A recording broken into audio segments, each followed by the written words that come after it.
go. Right, Pravesh. I think we're good to go on both fronts. Good evening. Hello. Welcome to the second installment of Track Changes, which is the UWP's flagship speaker series. To tell you what UWP is, I'll quickly bring in my colleague, Kritika. Hi, Kritika. Hello. So the UWP stands for the Undergraduate Writing Programme, which is a kind of a comprehensive way in which to tackle the twin skills of writing and thinking, which we do here at Ashoka University. You might know us as the same team that teaches the Introduction to Critical Thinking course. And we work largely with first years on trying to build the habits of critical thinking through the acts of writing, speaking, communication. The idea there is that in order to be better thinkers, you have to be better writers, and that in order to be better writers, you have to be better thinkers. And so the event that we're at today, which of course Professor Roy will tell us more about, is very much linked to the same idea that by thinking more carefully about acts of writing, by speaking more carefully about acts of writing, we are able to do some of the broader work on both of these kind of muscles of, as I said, writing and thinking. And that's what we do here at the Undergraduate Writing Programme at Ashoka. Thank you, Kritika. We are delighted to have with us today the inimitable Mira Sethi, Pakistani writer and actor, whose first book of short fiction, Are You Enjoying?, is making waves right now. Here's the book. Hi, Mira. Hi, Devapriya. So nice to be here and to see so many faces. I think this is the largest event I've done to date, which is... Oh, welcome to Ashoka. Just a quick introduction, guys, to Mira's work and life. Mira grew up in Lahore. By the way, she's also in Lahore right now. That's where she's signing in from. And attended Wellesley College, after which she worked as a books editor at the Wall Street Journal. She has written for the New York Times, The Guardian, and Indian Express in the past. Mira lives between Lahore, Karachi, and San Francisco, and regularly appears in mainstream Pakistani drama series, which, by the way, Mira, have a dedicated cult following in India. I don't know if you knew that. I believe so. And to sweeten the evening even more, we have with us Gurmehar Kaur. Hi, Gul. Hi, DP. Hi. Gurmehar is an activist and author, and now a colleague at Ashoka. She's a tutor at the Center for Writing and Communication. But I'm going to let you in on a secret, okay? It's also her 25th birthday today. Oh, happy which birthday. I think makes it so special that she's taken time out to do this event today, this evening. Right? Thank you. I mean, what better way to celebrate your birthday than with like an amazing writer from Lahore and DPU and like the students. I generally don't think I have anything better. Wonderful. I feel like my Interpark, it's my Interpark dreams come true. I'm so happy right now. Thank you so much for doing this. Thank you for having me. Okay. So we are going to talk about Are You Enjoying? But we are also going to talk about writing and thinking and all those things. And the main thing is, I'm going to keep my role limited. Okay, guys, I'll start off the conversation with Mira. But after that, I hope you're going to ask her your questions. Okay. Mira, I don't know if you ever wanted to be taught in a class. Okay. But we actually did that. So yesterday in class, we read one of your op-eds, right? And we read it paragraph by paragraph and analyzed it a bit too much, perhaps. But my first question to you, and later on I'm going to bring Gul in as well, is that you began your writing career quite early on with non-fiction. Mm-hmm. And it's only later that you've come to fiction, Did this have anything to do with the fact that, particularly in the West, what is expected in terms of non-fiction from South Asian writers is constraining to someone who wants to render their people and country and region in more nuanced ways, right? So does fiction liberate you in that sense? Absolutely. And I think you've actually said it better than I could. Fiction is very, very liberating because it is bringing you the other news. It is bringing you Pakistan with a lowercase p, right? You hear about Pakistan and the bombs that go off and the honor killings that happen, all of which are very real and very valid and very important and very problematic things that one should talk about and contend with. But one hears about those things every day in the mainstream news and the media. And I think the reason why fiction, as you said, is so liberating and so beautiful actually is because it can really bring you the untold story. Sounds like such a cliche, but it's the truth. The news you never hear, right? How are young urban people living out their lives in this deeply complicated and contradictory, although it may not seem contradictory, and although the official state narrative would not want you to see Pakistan as contradictory, it is like all societies. We are a deeply, deeply complicated and layered place. And so fiction can hold those layers. And that is why I was drawn to fiction. And very quickly, I think the West demands, or certainly did demand, I think after 9/11, they had a context for Pakistan, right? And they had a context for this region, and this region used to be called AvPac, if you remember. And so they had a certain set of expectations, and they wanted a certain type of story from this region that had to do with terrorism, that had to do with Islam, that had to do with explaining Islam, that had to do with women, but in a particular context. And I think that, you know, a question that a non-Western writer has to ask themselves early on in their career is, above all, do I want to be a bridge maker? And above all, do I want to be explicable to the West? And I think, of course, I was published by Knopf in the US and Bloomsbury in England and in India. So, of course, I am aware that I have a global audience. But I think that I am not a fan of universalist literature. I think that one has to be rooted in the specific to tell a real story. How wonderfully put. Gul, I want to bring you in here to also ask that, you know, the burden of writing about politics fell on you almost, you know, unaccountably and very young, right?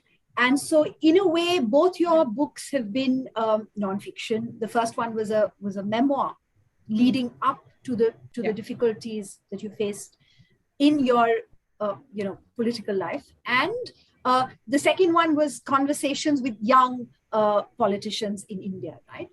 Are you going to also write fiction at some point to divest yourself from this expectation? Sorry, DP, I couldn't hear the last bit. Could you repeat Are you that also again? Are you also going to turn to fiction at some point to tell a different story? 100%. I think not even a different story. I think to be able to tell an honest story, especially the sort of political environment that we're living in right now, in South Asia, particularly in India, you have to turn to fiction. When, you know, especially when young people are being taken to jail for tweets and for saying some of the most harmless things and harmless opinions, to be a nonfiction writer and to tell honest human stories, I think is one of the bravest things anyone can do. I'm not so sure if, you know, I have the courage in me to continue writing, to, you know, just to write the sort of books that I see myself writing in the future. I think the only path to do that and do it creatively and do it honestly and with truth is to stick to fiction. And it's quite funny because, you know, nonfiction it's meant to be fact, right? It's meant to be hard truth. However, when you live in such difficult political environment, you have to you have to turn to fiction and be like, hey, I just made that up, even though it's completely true. But I think so. And yeah, I think so. More sobering reasons. But on a lighter note, to talk about Are You Enjoying? One of the things I loved about the book is how spot on the dialogue is, right? Mira, it's like not only are the characters so refreshing. I mean, I have never read about a makeup guy, before this. So how difficult was it to get the register just right? So I really appreciate that question, because it's not so much that the difficulty for me was getting the register right, but that I got not a lot of pushback, but I was very aware that my American audience, because I was being published in the US, would just not understand some of the dialogue. There are words like majazi khuda, right? In Tomboy, he says, forgotten all about your majazi khuda.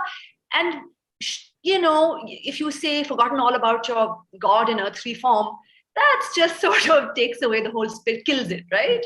Mm-hmm. So as a South Asian writer, you're translating at so many levels. So that was actually very difficult, which was staying true to my own voice and to the voice of my characters, and not thinking about a market, although you also have to think about a market. But on a more technical level, I think being an actor really I've just come alive on set.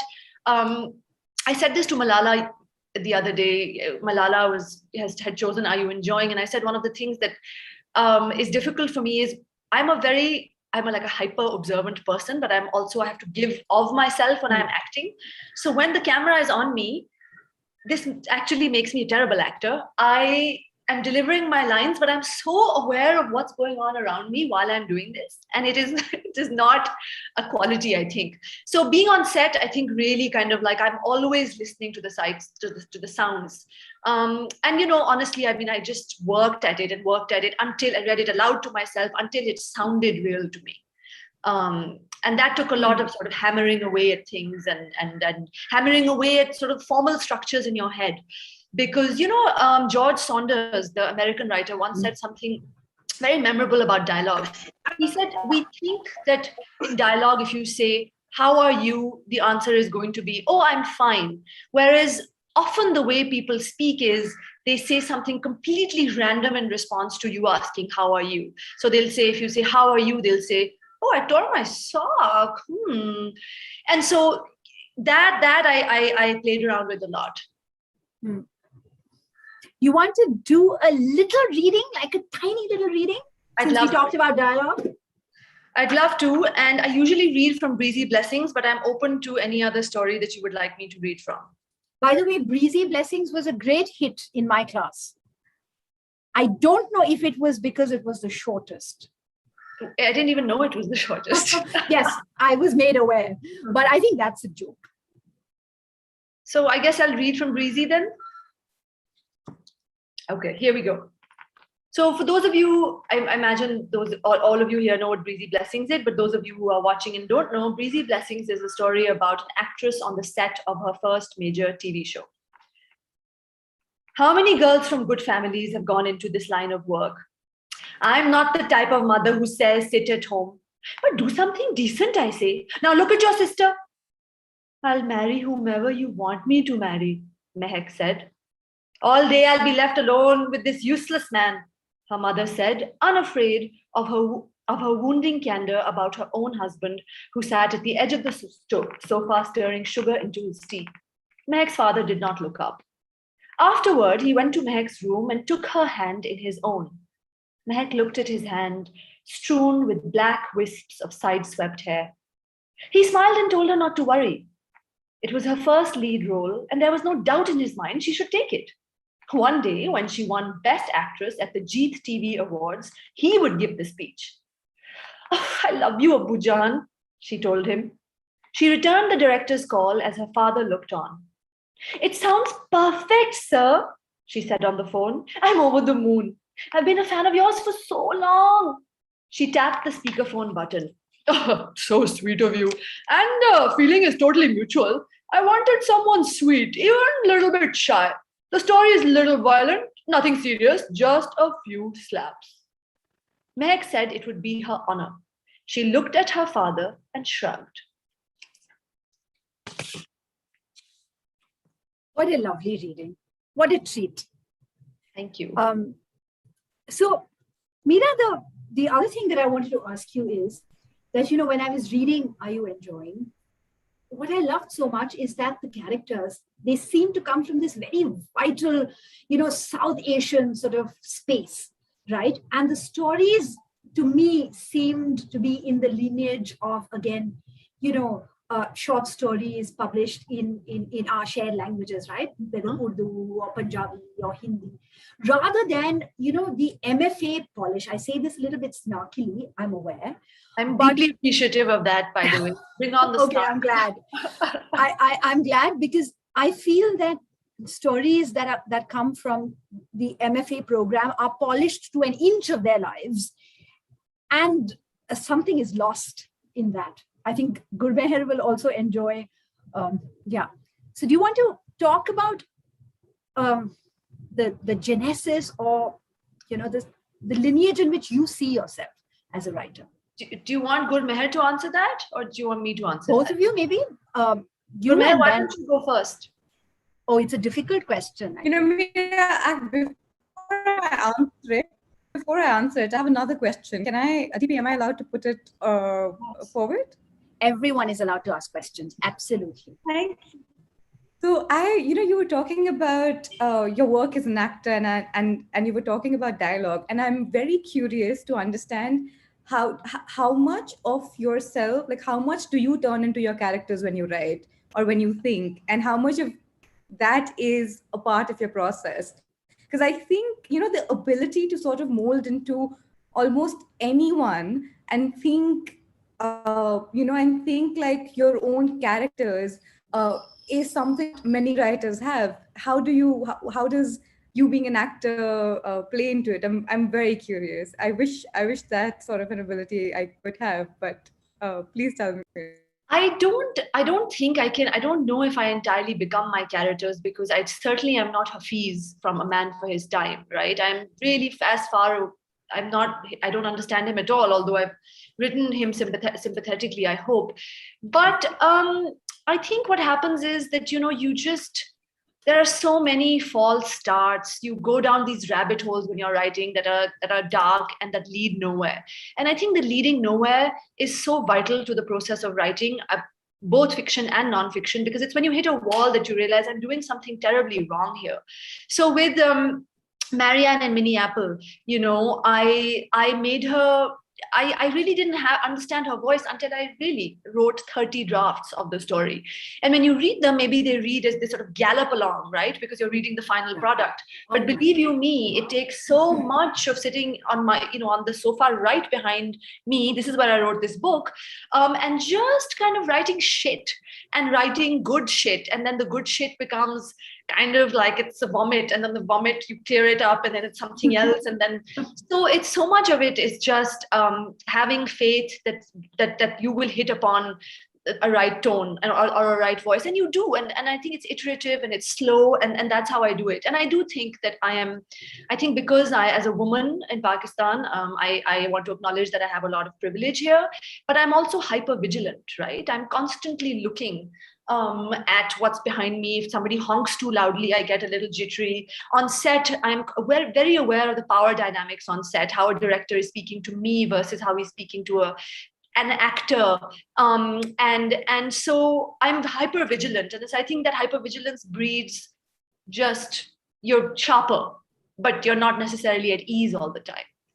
So, but I think, all my colleagues, I could see this one moment where we were all nodding simultaneously, because this is what we try to inspire our students to do. 30 drafts. Okay, maybe not 30 drafts, but at least 3 drafts, right?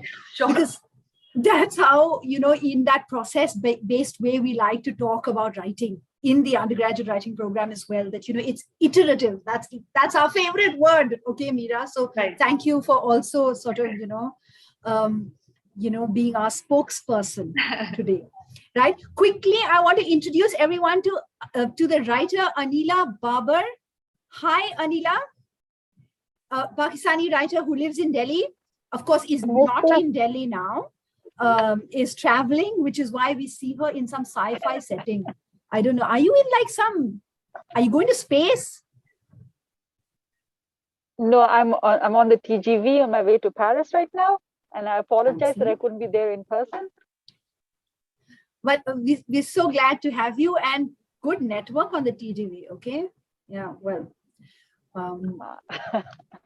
Okay. Anila, do you want to say something to Mira? Do you want to say something about the book, about Mira's voice?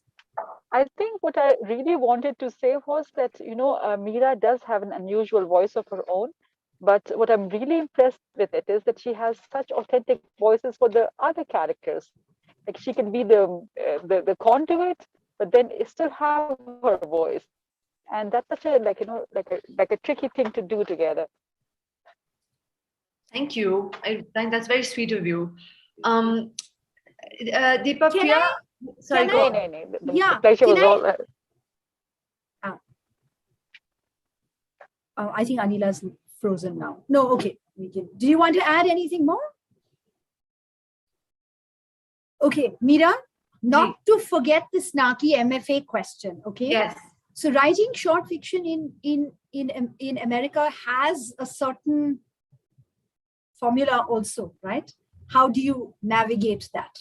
So I want to go back to your first question, which was that the MFA formula churns out a certain type of fiction that you read in elite American magazines, if you know what I mean. And I think that I think that those of us who need to go to MFA programs absolutely should, because it sort of parachutes into a community of writers, and it's also just you write and rewrite, and so that's very valuable if you don't have the space and the resources to do it on your own. But I will say that I think that the MFA program tends to fetishize the sentence, and it tells you that if you write well, then not that it doesn't matter if you don't have a good story to tell, but the foremost thing is that you write well. And I want to take issue with that, because I think having a story to tell is equally, if not more important. And I think if you don't have a good story to tell, as Zadie Smith once said about 15 years ago, she said, you can't drag soul kicking and screaming through a story, because if it's soulless, it's just going to be soulless. And so I just want to say that for me, being an actor and having life experiences was key to writing these stories of contemporary Pakistan. And sure, you learn how. I didn't do an MFA, but as I said, I wrote in this room. I spent 5 years writing 7 stories. That's like a long time to write 7 stories. But I think having a story to tell is very important. Right. So one quick question for both of you, and then I think there must be lots of audience questions. So we'll start taking some questions as well. Mira, you already did talk a little bit about the iterative nature of your writing process, but I do want to focus a little bit again on, on writing, on the difficulty of getting it just right. So for me, I find that, unless I've actually written the first draft, I don't really know what it is that I'm saying, right? So sometimes, therefore, it feels a little bit false when I'm advising students to write an outline first. So what I suggest is write the first draft, then do the outline, So what about the two of you? What do you feel? What is your process like? Please go ahead. Gurmehar, do you want to go ahead? I think it's I wrote my first 2 books from a PG, 4 bed shared dome room while everybody else was sleeping. I turned like a very tiny light on, like my bedside lamp on, because of I would also end up fighting with my roommate, and they were like, why don't you go to sleep? You were the only person up, but I had to write my book. So I think when I think about process for both the books, it was so chaotic. All I did was like pour out on the paper and then wake up the next morning and just like cut words off and sort of give it some form. I think now I'm a lot more disciplined when it comes down to my writing, where I'm writing in my journal. I do this exercise, which DP told me about once, from this lovely book called The Writer's Way, which is morning pages. So I do my morning pages, and that's where I sort of like pour myself out. And then often I will put like a little bit of a star at every sentence that I quite like. And sort of like weekly go back to it and see if there's sort of an article there, see if there's a feeling there. and then try and weave it into, because I'm also writing a lot more nonfiction, and try to weave it into things that I'm researching. Does it relate to it? Is it relevant? Is it relevant to the society right now? So now it's a bit more of a process, which I'm still figuring out. And I think, and I think that's the whole point of also writing process, which I guess Mira would also maybe agree, is that it changes as you change, and it changes as your surroundings change. If someone was to put me back in a PG right now, I would still be a chaotic writer. If someone was to put me a residency, maybe I'd be, a very neat, polished, well-behaved writer. But I Or guess not write anything at all. I think residency is too much pressure. or not write anything at all. Maybe I just end up going to a pub every evening. Not a bad thing for a writer. Research and life is important for inspiration. Living is also writing, as someone once told me. So yeah, that's sort of what my process is. But I'd love to hear what Mira has to say. I mean, she's done her MFA and her work is amazing. I'd love to know how she thinks. So I really love living is writing. I think that's really wonderful. But I will say, I think there are two things happening in when you write, and they're contradictory, but that's what makes it it's such an interesting tension. I think so much of writing is about control.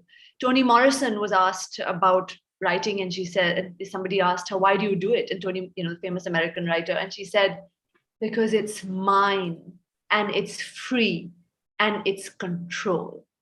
And we call it creative writing, but it could very easily be called like controlled writing, because you're fashioning a beginning, a middle, and an end, and you are the creator, and you are, just showing you have a set of problems that you have created, which you then have to solve yourself.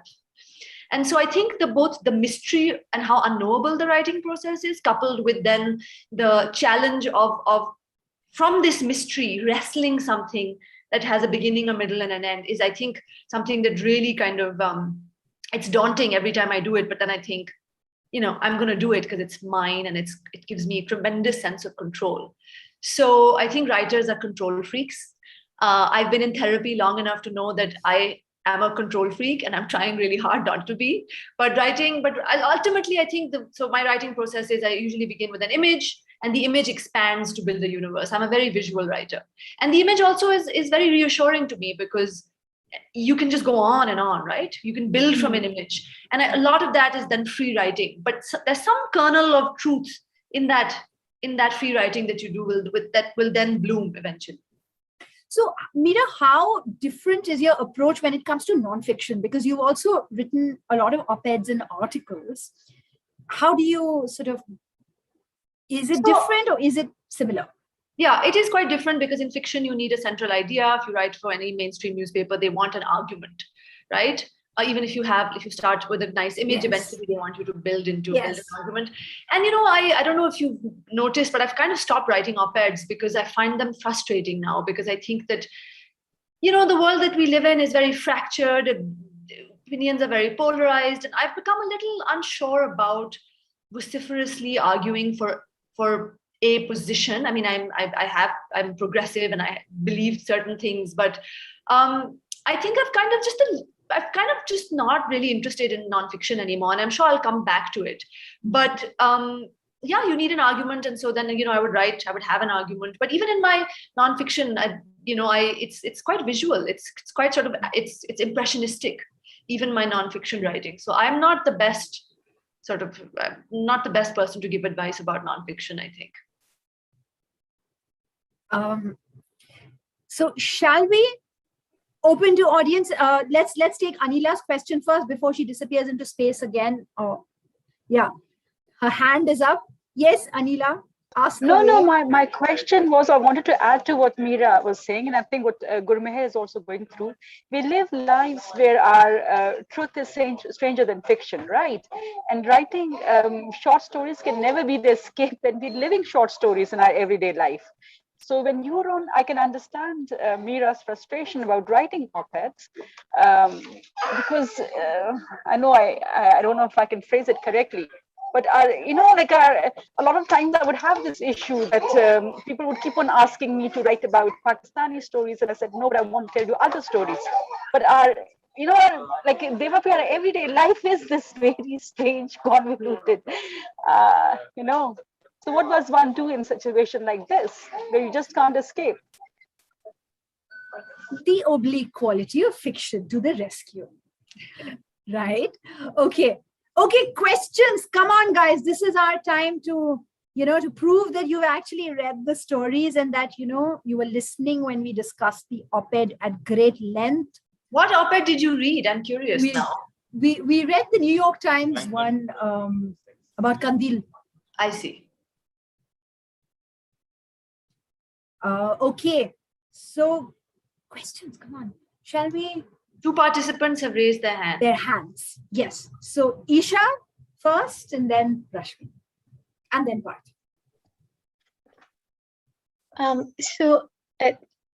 One of the things that I found made your writing in the book so unique and new was the way that you choose to end your stories. The endings were always very unique and very intriguing, which is why I think the stories are best described as, vignettes or glimpses.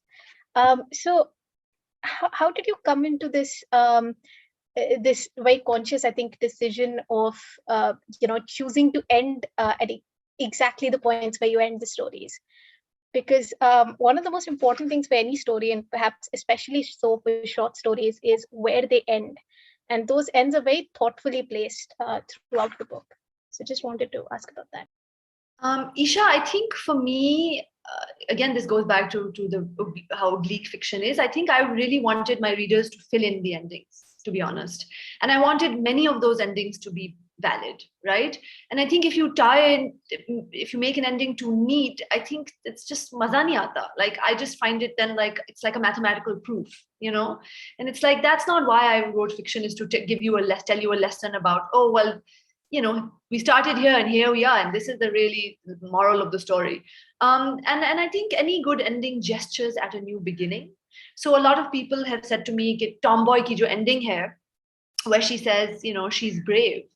And Zarar says, who is she talking about? Is Asha talking about Nina?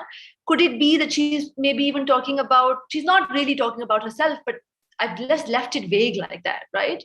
I think Breezy Blessings is the only story that has a super concrete ending where Mehak like sort of goes back into the camera and she's like, well, I'll tell you, like, I'll show you, right? And like, there's a kind of loss of innocence, but also she kind of is like, oh, she kind of comes into her own.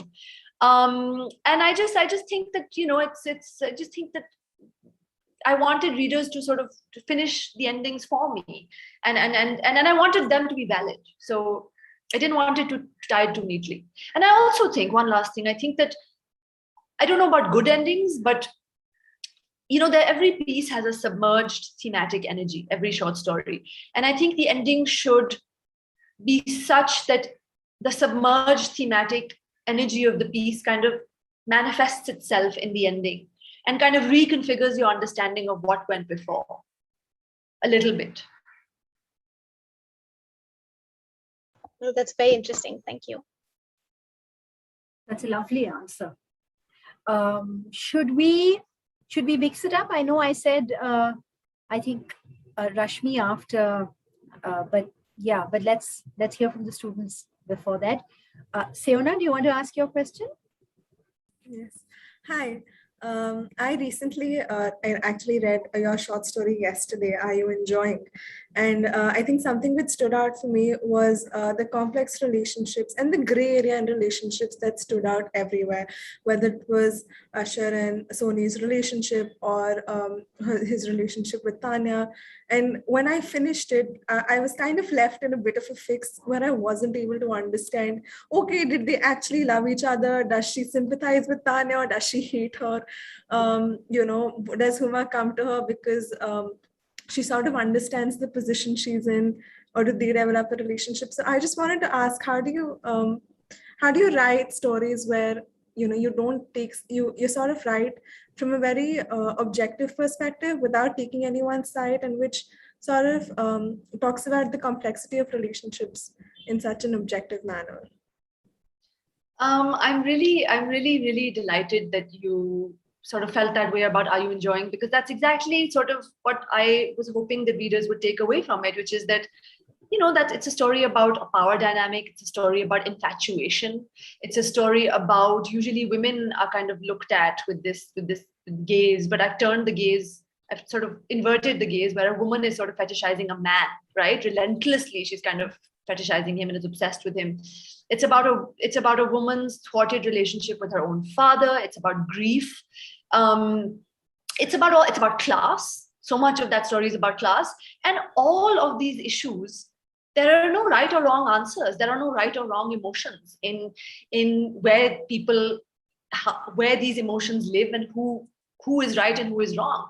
And so I think I just, wanted to show that Sony is just dives into this relationship, and then the power dynamic is suddenly inverted in the end when she least expects it, right? Because he's like constantly telling her, "Shaadi kar lo na, meri zindagi theek kar do," and suddenly then he turns out to be exactly who we have suspected him of being all along, which is that it's not fun for him anymore, whatever it is. He uses his father as an excuse. And so this is all just very gray. Human emotion is deeply, deeply unresolved gray area. And I wanted to submerge all of you and myself in that. And I think, again, fiction tells all these complicated truths. And there's often not any resolution, right, in life.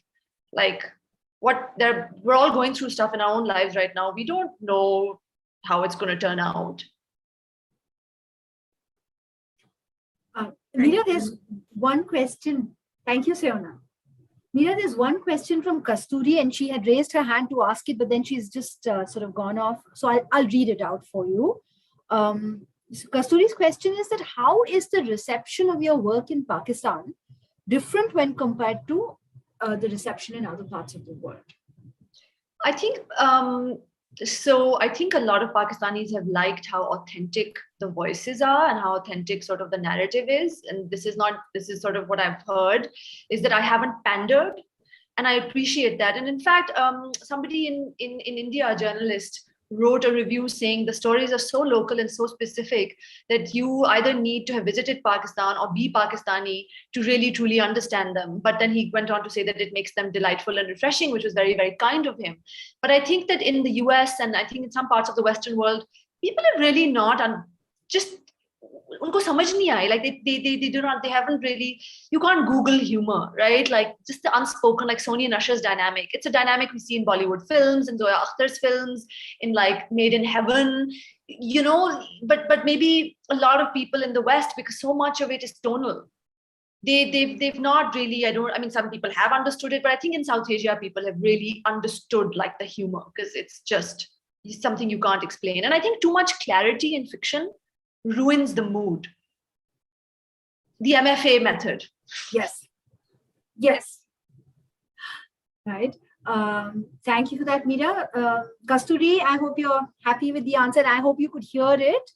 Rashmi, do you want to ask your question? May I interrupt quickly and just point to a critique that I didn't mention? There has been a critique of my work in Pakistan, which is that aapne sirf elite class ke bare mein likha hai. I don't think that is necessarily true. I think there's many different classes, but that has been a critique of my work. So I think I don't know if it's fair, but a lot of people have said that. So I'm so glad that you let me kind of jump in, because it was kind of related to, I don't have a question about like writing as such, but it was more about like the diaspora. You said that you kind of locate yourself between like Karachi, Lahore, and San Francisco. And I was introduced to you by a Pakistani American friend of mine who loves you. She adores you. And so I was kind of thinking about, and so when she introduced me to you and like your brothers, like music and all of that, I kind of really dived in. And I was thinking about like cultural production. And like, I was wondering, I kind of wanted a comment about like, I saw a lot of maybe Pakistani YouTubers who were really like, they were kind of reaching out to like a maybe Pakistani Canadian audience. And then there was like this other way around. There was like Pakistani Canadian like YouTubers who were like massively popular in Pakistan. And so is there like a direction you see that like something's happening? Like who's looking at who's kind of producing what, sort of like when you're even thinking about your audience, do you kind of include kind of like this extended diaspora sort of when you're thinking about it? Because I did see kind of aspects of it in your stories, because they weren't like located just purely in like one, like in one city. Right.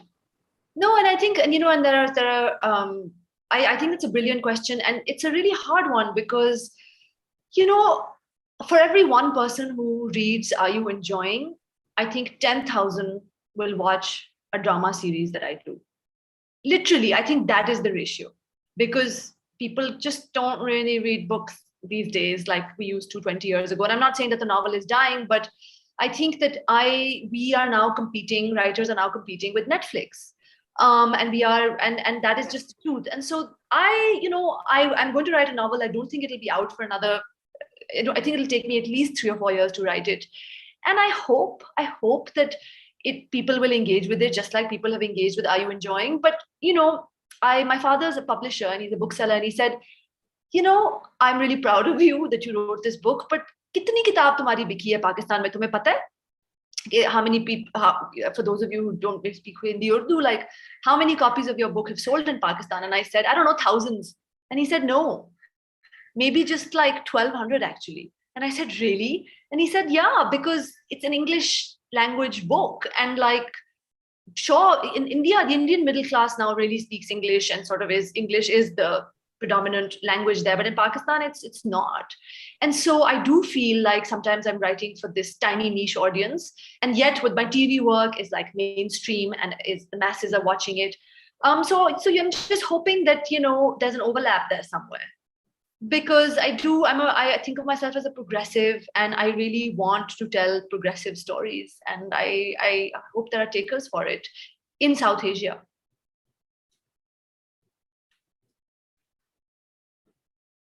Anila, did you want to add something? Yeah, no, I just want, because I'm sorry, I'm missing out on names. Someone had asked if some of the references were to Pakistan specific, right?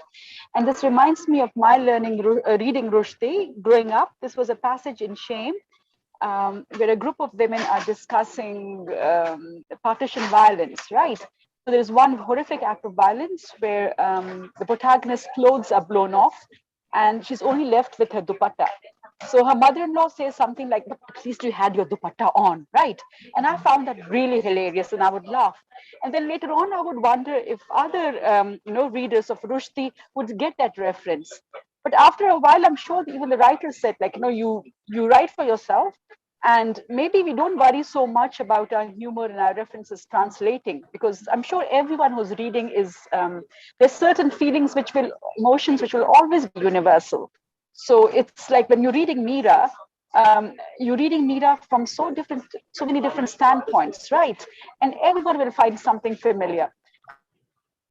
When I was reading, Gurmehar's work, Gurmehar comes from a background which is totally different to mine, but there were so many references, real life worldview references that she had, which were familiar for me, being an army child, across the board. So, so there will never be that ideal reader that you are, catering for. Do you get what I'm saying, Devapriya? Yeah, so, I read this essay by Tim Parks. It was called The Dull New Global Novel. And I found myself agreeing very much, because the argument is that, when you're specific and you're local, that's when you're actually creating something original. You're alive. It's vital. You're actually saying something original, which is my snark about the MFA program as well, because I feel, but I think obsession with form. I think that's absolutely right. I think universalist literature just completely flattens like the flavor of like the street aspect, the locality, and the locality is where truth lives. Right. Okay. We've got lots of questions still to go. So who wants to go next? Sudhanshu, do you want to ask? And then maybe Abhigyan? Yeah, sure. Thank you. I had to ask, today or yesterday, Professor Devapriya was, saying in our class that Mira Sethi is a good writer, but has a good writing skills, but a bad way to end it, because she asked us to, complete your story. Look at that. Me being a sort of, awfully let down. Okay. No, but actually, in fact, I did say that, Mira, that I thought, that the endings were where I was a little bit, I have ended some of the stories sooner. Oh, interesting. I'm going to ask you that off camera, but okay, I'm glad. But you asked on camera. that's great. And I think that a lot of people go on Goodreads and see the stuff people have said about my endings and how unsatisfying they are. Itna kuch karke aur phir idhar le aaye hame. So it's completely fine. I don't really have much to say. I think, are you enjoying? Is it tough? Is it difficult to do endings? Look, it's not difficult to do endings, but to do neat endings is actually the easiest thing in the world, right? It's like, oh, this happened and then this happened and then here is the comeuppance. I'm just not into that. Like, that's just not, like, I don't enjoy reading endings like that, and I sort of haven't written endings like that, with the exception of Breezy Blessings, which was like a neat and clean ending. So yeah. Yeah. So my question was that, there are a few books that give you internal pleasure while reading it. So I just wanted to ask, what is that one book that you can just read over and over again and you feel the same pleasure always? I love that you use the word pleasure, because I think pleasure is key. And the book that gives me tremendous pleasure is called The Line of Beauty by Alan Hollinghurst, who is a British novelist. And it won the Booker Prize in 2004, I want to say. And it's set in the Thatcher era in England in the 80s. And it's about an upper class British family and an outsider coming in and looking at this upper class family and looking at and really sort of seeing them for all their faults and foibles and so on. And it is one of the funniest books I have ever read. It's brilliant and it's so funny, and it's at the level of the sentence, it is exquisite. And, I wrote to Alan Hollinghurst, who I have a deep, massive crush on, and he actually responded. And I mean, if my inbox burnt up tomorrow and if Google decided to destroy everything, that is the one email I would keep. I'm in love with Alan Hollinghurst. Okay. But I'm glad, Sudhanshu, you asked that, because this was on my list of questions to ask, right? Who wants to go next? There's a Sahil. Do you want to ask your question, because you've typed it out in the chat box? Sorry, I'm doing this very randomly. I'm not following any order. Right. So my question was that we know of the stereotypes and cliches that Western audiences hold of South Asia and South Asian countries. But even between us, there are certain nuances, certain perceptions that are very misinformed, and they stem from a lack of awareness, lack of information. So what is the most misinformed or troublesome perception of Pakistan that is held by other South Asian audiences that you want to sort of address or change through your writings? I think that, can you guys hear me? Because it says my internet connection is unstable. Okay. Yeah. Great. I think it's the idea that Pakistan is Islamist, and that we are held hostage by organized religion. And sure, we are a conservative society, and that's just the truth. But between the layers and between the various laws, that operate in this country, people are living these fantastic, compromised, contradictory, really vibrant lives. And people have, because institutions don't really work, people have created these sneaky networks of solidarity, like Mehak does with Roshan in Breezy Blessings, in order to survive. She's the actress, but actually he's the real actor, because he, being queer, has had to perform his way through life.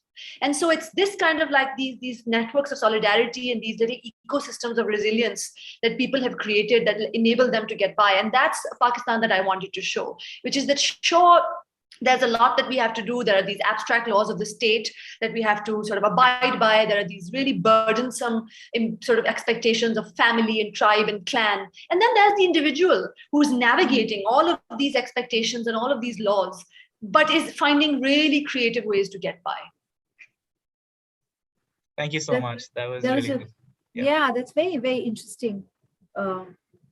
Aishwarya, do you want to ask? Yes. So, like you said that you've moved to fiction from non-fiction because reality was too complex. So, but then I've read your fiction works, which are also rooted in reality.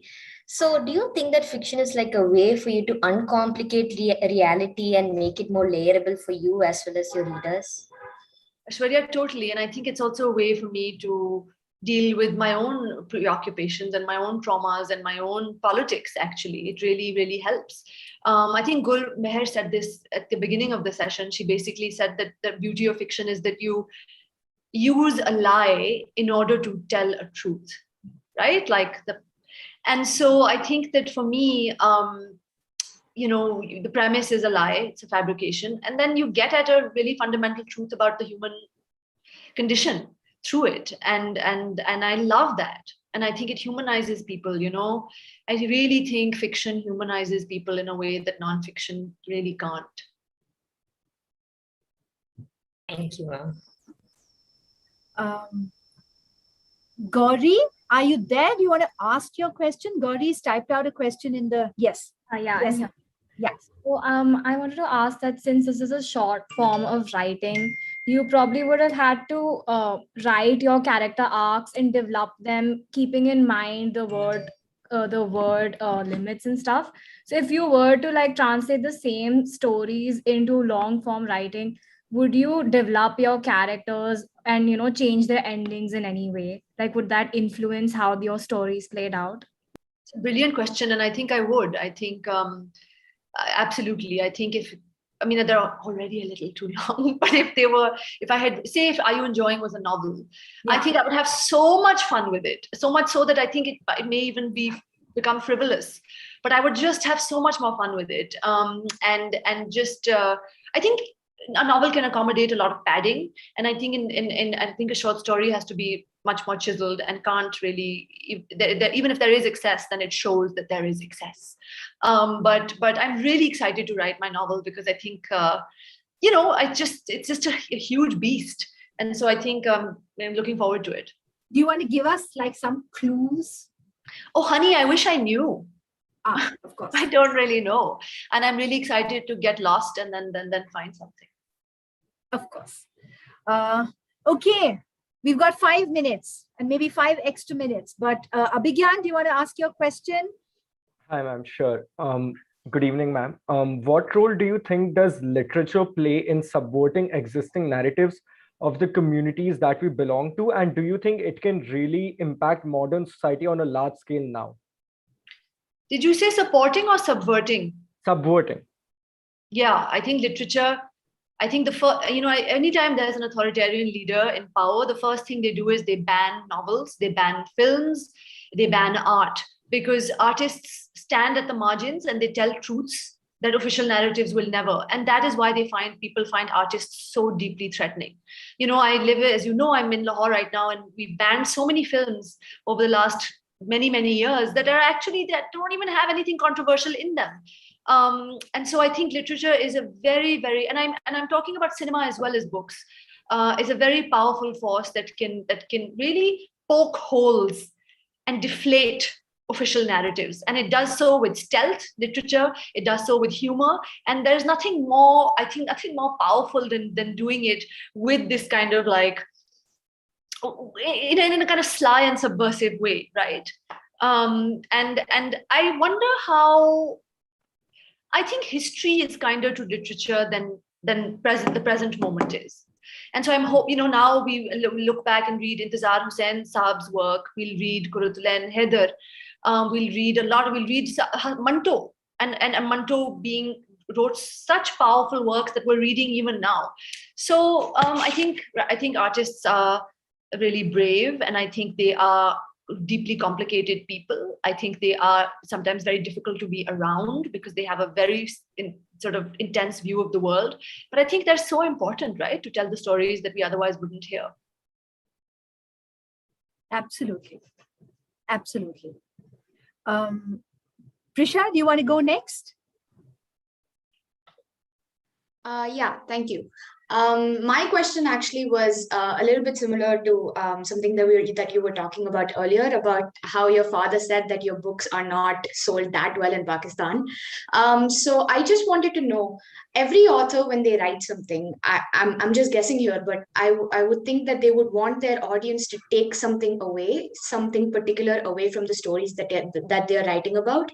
So is there something that you believe, because as most of your stories are centered around life in Pakistan. Is there something that you believe, you hope that your readers in Pakistan would take away from your novels, but they're not actually doing it in real life? Like, do you feel like, oh, I wish they had thought about, when they were reading my story, I wish they had thought about something like this, but they are actually not. Do you feel that way sometimes? Yeah, I mean, it's a really good question, because I talked earlier about creating these little ecosystems of resilience and solidarity, and that's how my characters are getting by. But if you notice, you know, a lot of my characters, even the ones who are not professional actors or TV hosts or whatever, they're all performing a public self. A lot of my characters are in the business of performing a public self. Why and when, under what conditions does a human being have to perform a public self? When they feel unsafe, when they feel like if they reveal who they really truly are, society will be hostile, they will otherize them, they will threaten them, they will do violence unto them. And that is something that has not really been talked about in the reviews of my book per se. But the melancholy that suffuses some of the stories is the question, why are Mira Sethi's characters performing a public self? And why do they have to? And that's something that I, as a performer, think about a lot. And as a woman who is a feminist and a progressive, I think about the ways in which I also have to survive, and the ways in which I also have to be sensitive about sensibilities while remaining true to what I believe. It is very, very difficult.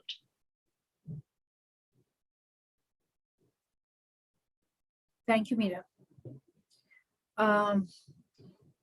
Nabiha, do you want to go next? Yeah, so it's been a really invigorating session, and so thank you for that. I mean, we just talked about the public self, and so your entire pursuit is in this sort of the avenues that you've chosen requires a high level of vulnerability, whether it's acting or whether it's writing.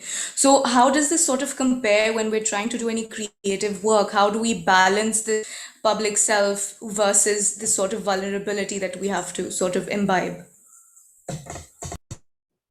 Yeah, I think I've learned to be more vulnerable as time has gone by. I think I actually had I had difficulty being vulnerable, Nabiha. It doesn't come naturally to me. I grew up with parents in the public eye. My father has been to prison 3 times. First, when I hadn't even been conceived. He was a young man. He was a publisher and a bookseller, and he had published a book that the dictator Ziaul Haq didn't like. And he was in solitary confinement for 9 months. Then he was arrested again when I wasn't around, and then the 3rd time when I was 12, because he wrote an editorial. And so my parents have lived in the public eye, which means that I'm very aware of the public, and I'm very aware of sort of interfacing with the public. And I think the writing really, I really let go when I wrote this book, and I was able to be vulnerable. And I think it was so therapeutic for me as a person and as a writer, because for so long I had kind of held, I had kind of, I still do that when I need to, right? But I had kind of just put up these walls around me because I had to survive, and I had to, I just kind of had to survive, and with parents who are always in the public eye. And I think that the writing has been so good for me as a human being and for my own evolution as an artist. Because if you are not vulnerable, you can never be a good artist. And in television also now, I try and be as vulnerable as I can.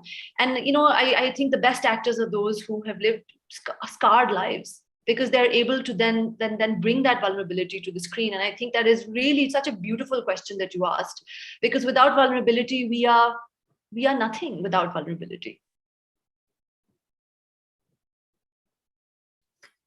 Thank you, Nabiha. And Mira, do you still have energy? Because I know that yes, Partvi and Mukundan had raised their hands, and then I studiedly ignored them for so long that they've kind of lowered their hands. And there's also one question from Vedika, right? So Vedika, do you want to ask your question, and then Partvi, and then Mukundan, and then perhaps we can wind up for today. Yes, hello. Thank you. This session's been amazing. I just had a question as someone who tries to write. I wanted to know that if, writing non-fiction and academic work in any way takes away from your ability as a writer of fiction. Does that happen? It's a really good, yeah. I mean, I think when I was at college, I think the tools that I was taught were very, very important. They fundamentally taught me how to think. But I think academics and writers fundamentally think, fiction writers think in a very different way. So I think in order to write. I don't think in order to write. I write so that I may know what it is that I think. So the writing is what then leads to the thought. The thought doesn't lead to the writing. And so so that is, and I think if you are kind of, I'm kind of scatterbrained.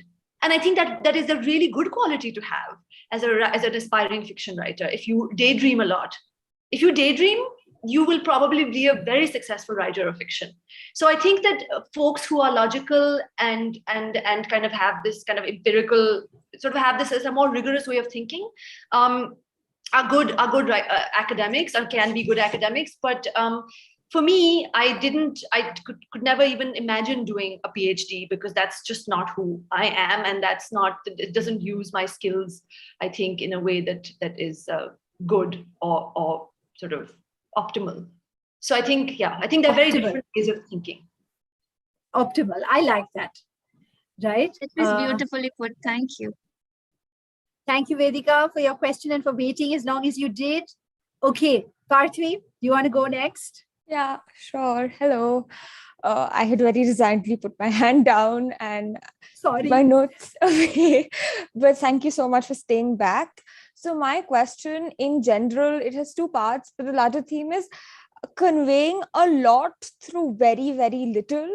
Because, okay, so starting with the characters, I felt like all the stories, rather than like chasing conflicts or resolution to those conflicts, I personally was just attached to the characters because the stories were so character driven. So, I felt heartbroken when, Javed got the mail, or I'm trying to be very cryptic. So if anyone hasn't had the opportunity to read the stories, they can go and read them.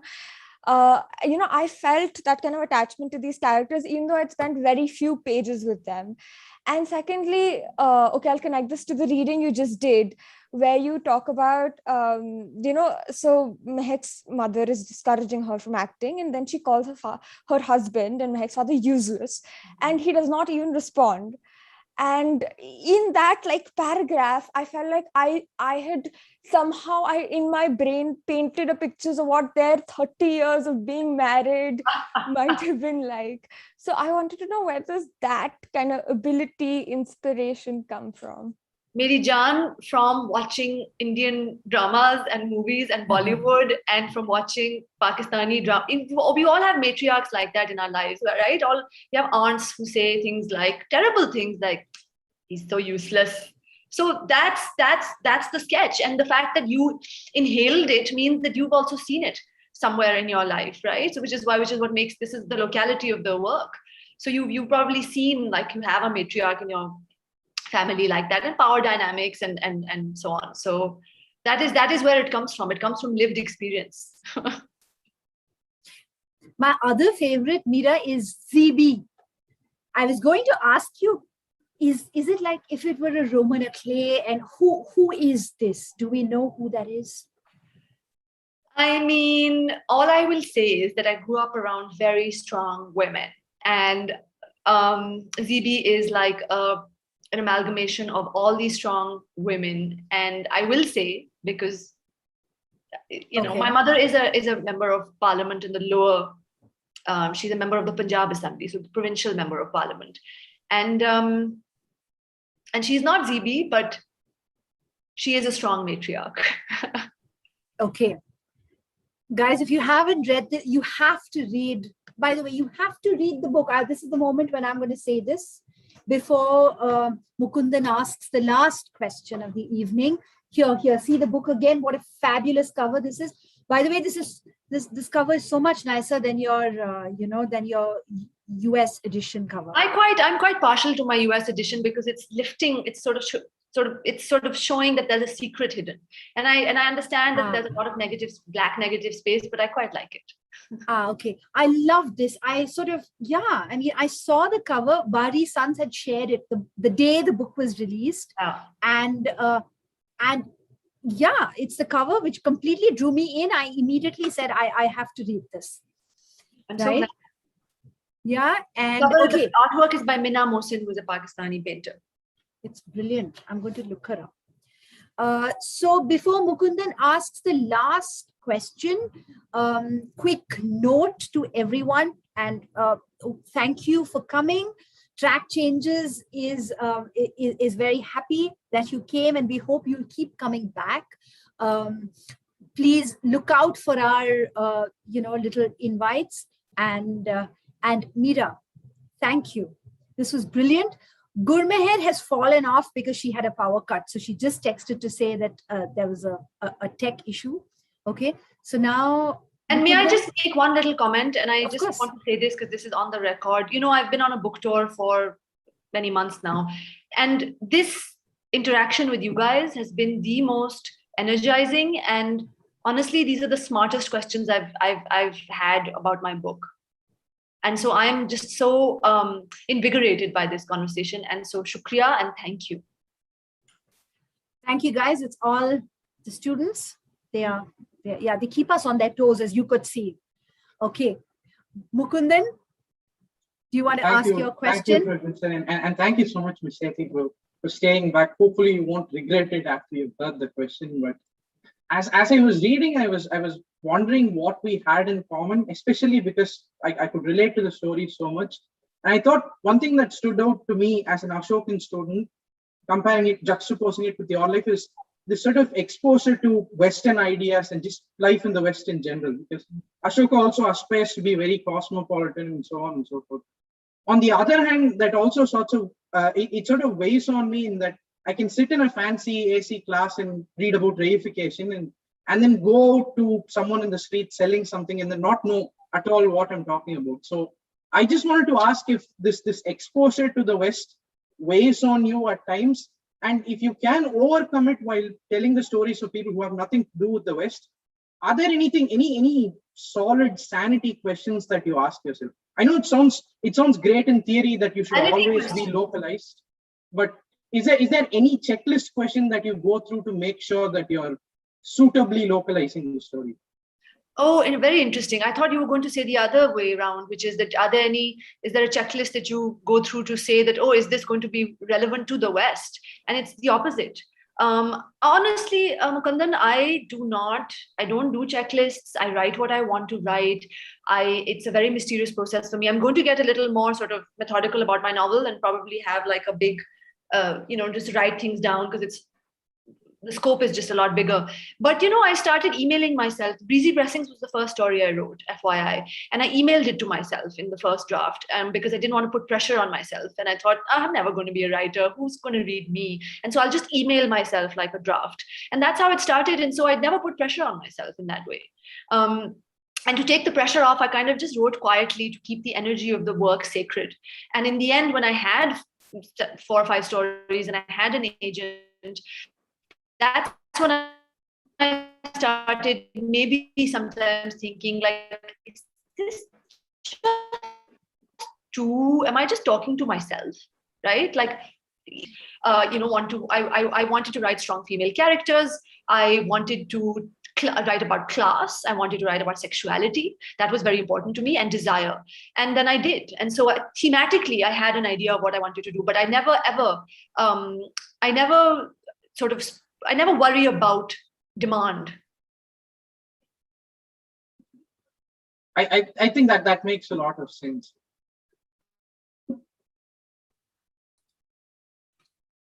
Right. I think Mira's internet has also been protesting a little bit, but we should thank the gods of the internet that this has happened and I didn't disappear in the middle. Thank you, everyone, for making this such a great success. Mira, this was a great delight, such a delight. And I speak, I think, on behalf of Gurmehar as well, who's not here right now, that thank you for taking time out to come and speak to the students and letting them ask you so many questions.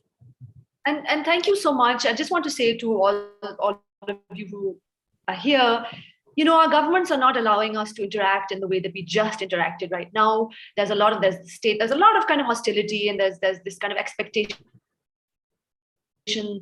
for patriotic Indians and Pakistanis that we will behave in a certain way. And I just want to say that having sessions like this, it warms my heart. It keeps channels of communication open. And this is what is central to us. You, thank you so much for inviting me. I am so moved by this meeting, by this conversation. And I think that this is the role we can play as citizens of the world in keeping these avenues open so that we can always talk to each other and always share our vulnerabilities with each other. So thank you very, very much. Thank you.